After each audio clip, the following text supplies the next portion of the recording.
Okay, let's unpack this.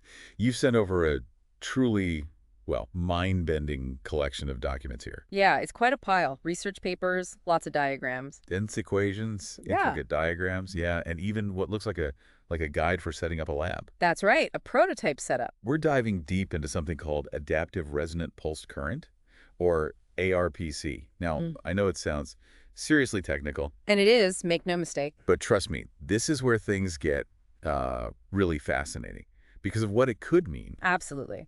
What's fascinating here is the sheer ambition. The material presents ARPC not just as a small tweak, but as a completely new way of thinking about electrical power. A real game changer, potentially. Essentially, yes. So your mission, should you choose to dive in with us, is to really get a handle on the core ideas behind ARPC. Understand what makes it different. Exactly. How it breaks away from the AC and DC systems we, rely on every single day. And why it could maybe revolutionize things. Everything from, say, charging your next EV.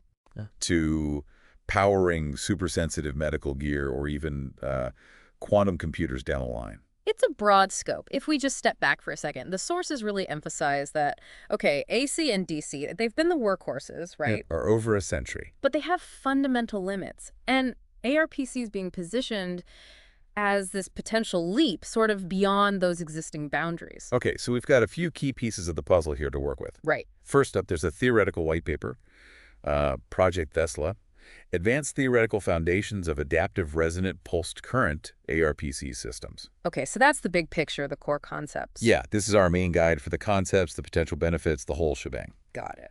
Then we have several ARPC simulation report documents. One details an ARPC prototype lab setup. Ah, so the practical side. Right, and another digs into experimental simulations, transmission efficiency, Yeah. that kind of thing.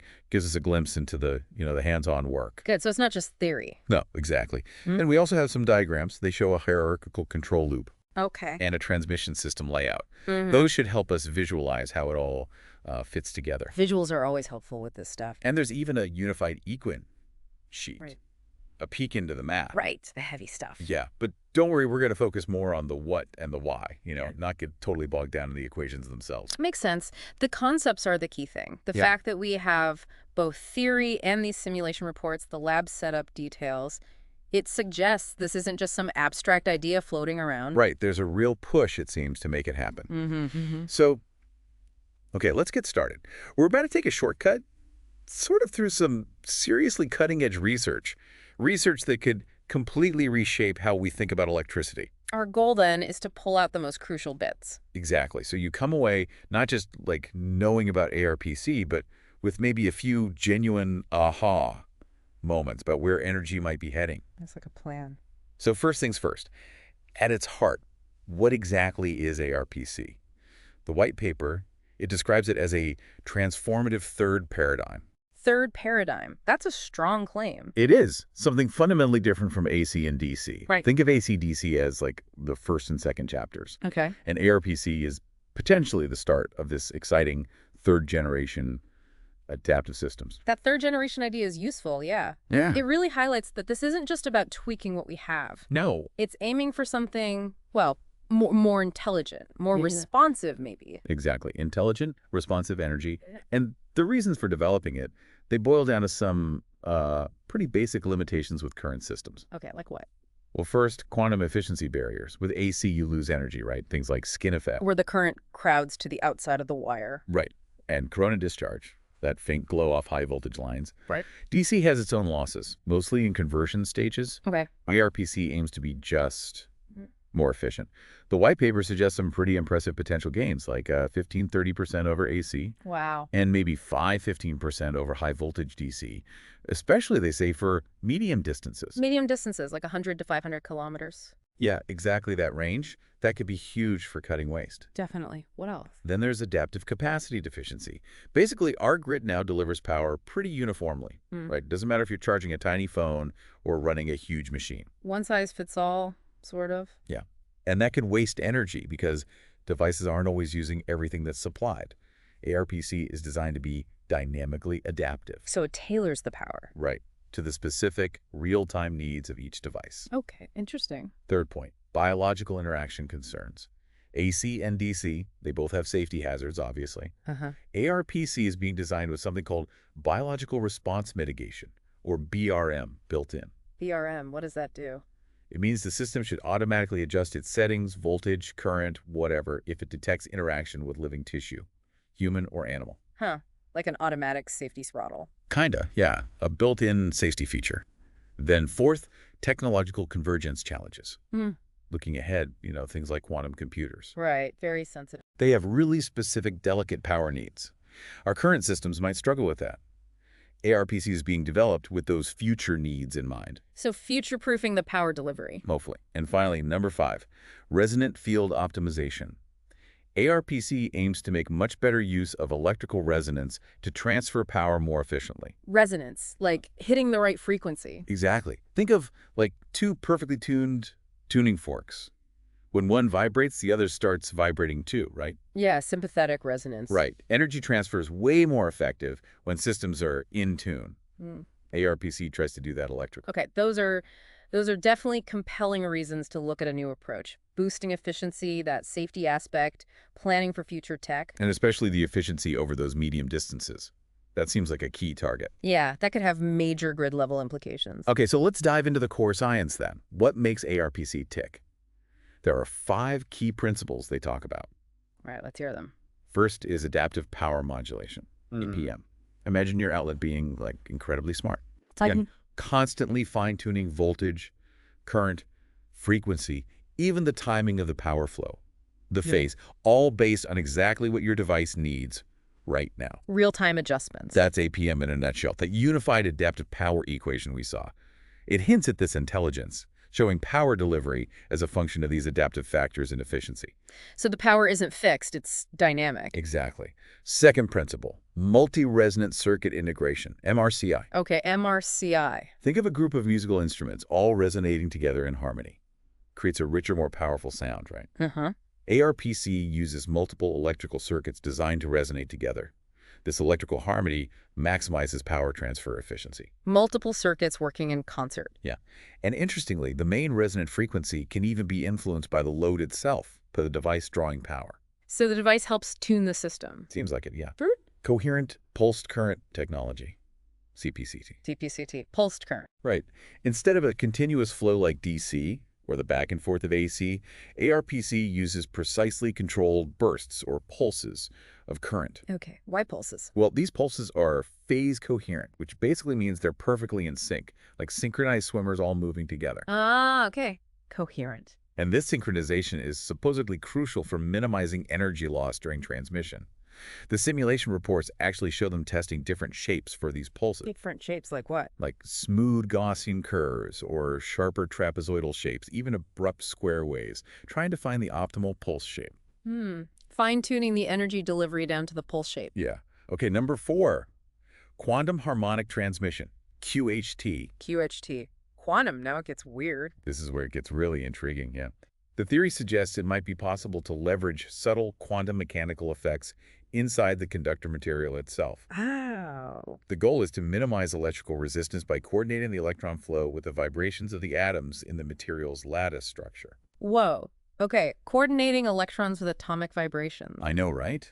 That unified equine sheet even mentions a quantum harmonic transmission coefficient.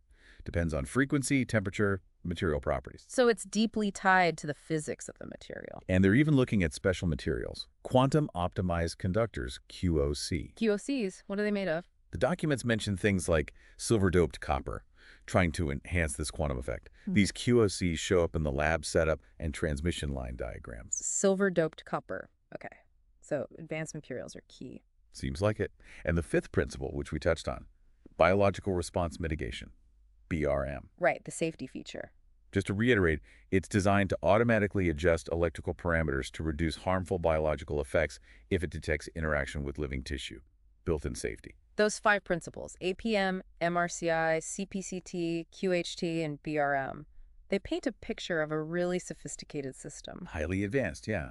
Adapting to the load, using resonance, synchronized pulses, maybe even quantum effects, and keeping safety in mind. Quite a combination. And the white paper It definitely doesn't shy away from the math. Hmm. It lays out equations like the Unified Adaptive Power Equation, UAPE, the Dynamic Voltage Response Equation, DVRE, Yeah. the Coherent Pulse Formation Equation, CPFE. The mathematical backbone. Right. And we won't dissect them symbol by symbol, but it's important they're there. They provide the rigorous scientific basis for how this is all supposed to work. They allow for modeling and simulation, basically. Exactly. Like the GVRE, for example, it shows specifically how the voltage adapts based on the load's impedance, its electrical resistance, the frequency of the pulses, even the temperature. So it's a dynamic balancing act, mathematically defined. Precisely. And this mathematical framework is crucial, right, for validating the whole concept, predicting how it behaves, optimizing the design. Absolutely. And ARPC isn't just abstract math. They've proposed this sophisticated advanced system architecture.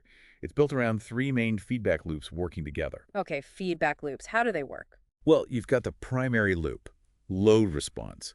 Think of this as the eyes and ears focused on the device drawing power. Okay. It constantly assesses the device's needs, calculates the required parameters voltage, current, pulse shape, and then tells the system to generate that specific waveform. So it's watching the load and reacting. Constantly.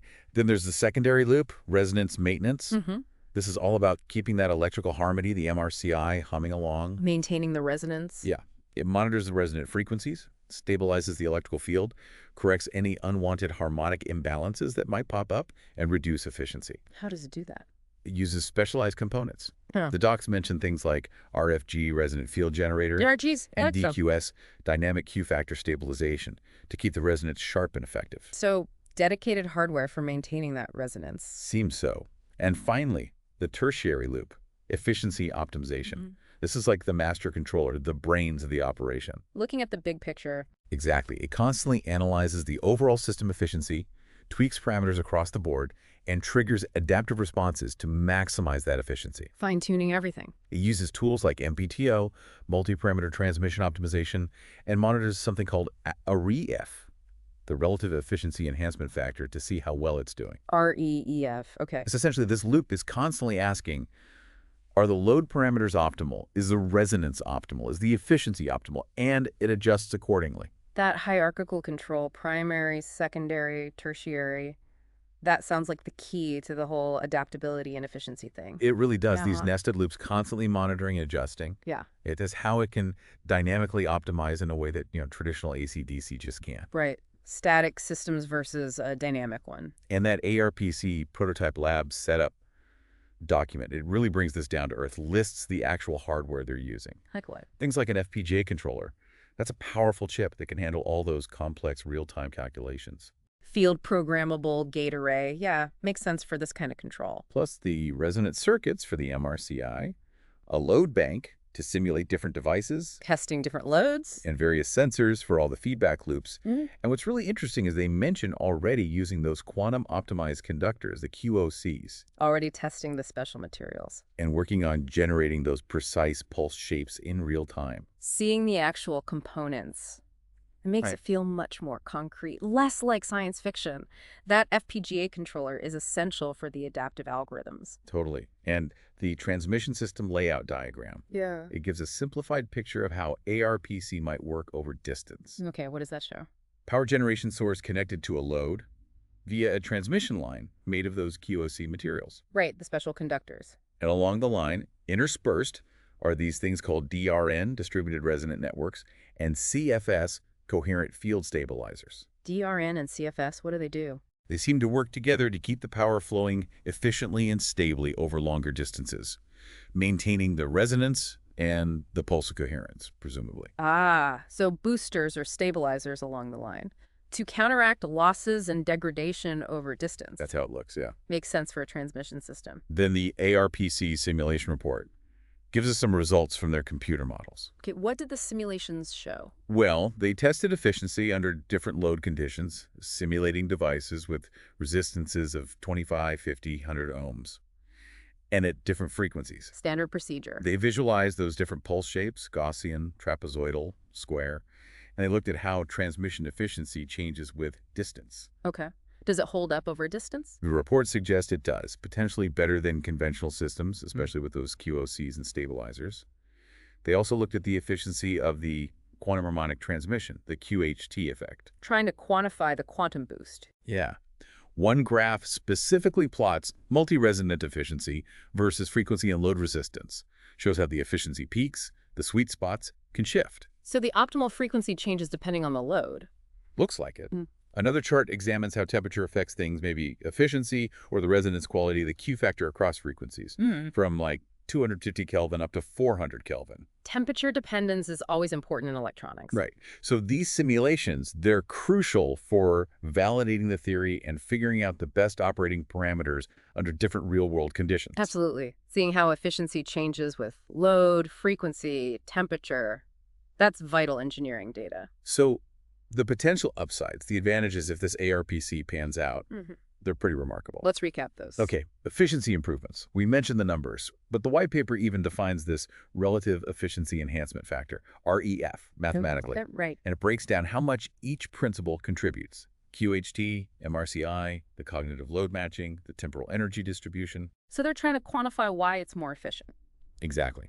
Then advanced safety enhancement, they're aiming to quantify this too with a biological impact reduction factor, BIRF. BIRF. Okay, this takes into account those built-in safety mechanisms, intelligent current limitation, ICL, Preventing overcurl. biological compatibility modulation, BCM, Fine-tuning the signal to be less disruptive biologically. and distributed fault detection and isolation, DFDI. Finding and isolating problems quickly. So a multi-layered safety approach. And third, system flexibility and technological compatibility. Flexibility, how so? Well, the goal is a universal power interface, Yeah. UPI, potentially powering both AC and DC devices directly. Wow, no more adapters. That would be nice. Wouldn't it? Plus, it's designed for better integration with renewables, renewable energy synchronization, RES. Handling intermittent sources like solar and wind better? That's the idea. And enhancing the smart grid, intelligent grid enhancement, IGE. They even have a power delivery flexibility index, PDFI, to measure adaptability. PDFI. They love their acronyms. You really do. But these advantages, they tackle big challenges. Energy waste, safety, integrating new tech. That universal power interface alone, that's a huge consumer benefit if it happens. Definitely. But of course, the researchers are realistic. They list several critical technological challenges, big hurdles to overcome. Okay, what are the main roadblocks? First, advanced power electronics development. This is a biggie. They need new kinds of switches, quantum-compatible switching devices, QCSD. QCSD, faster switching, lower losses. Much faster, much lower losses than current tech. There's a table comparing specs. They also need sophisticated cognitive control algorithms, CCA, The brains behind the adaptation. and multimodal energy storage, MMES, that can handle the pulsed power. So new components, new algorithms, new storage, significant R&D needed there. Huge. Second challenge, advanced transmission infrastructure, building the actual ARPC networks. What does that involve? Things like adaptive impedance networks, AN, ensuring electromagnetic compatibility, ECE, making sure it doesn't interfere with other stuff. Right, EMC is always critical. Developing those quantum conductor materials, QCMs, affordably and at scale, and implementing the distributed resonant stabilizers, DRS, along the lines. So new materials, new network components, managing interference. Another big lift. And third, advanced standardization and system integration, getting everyone on the same page. The practical stuff. Standards. Crucial. Establishing a unified parameter framework, UPF, so devices can talk to each other. Developing advanced safety protocols, ASPD, specifically for ARPC. And connecting to what we already have. Exactly. Creating legacy system interface standards, LSAS, to interface with existing AC-DC grids. Acknowledging these challenges is important. Power electronics, materials, science, infrastructure, standards, these are major undertakings. Requires serious investment, research, collaboration. Absolutely. But the potential payoff must be driving it. Well, let's look at the potential advanced application domains. This is where it gets really exciting. Okay, where could ARPC make a difference? First, next-generation power transmission. More efficient grids, especially medium distance. Enhanced reliability for critical infrastructure hospitals, data centers.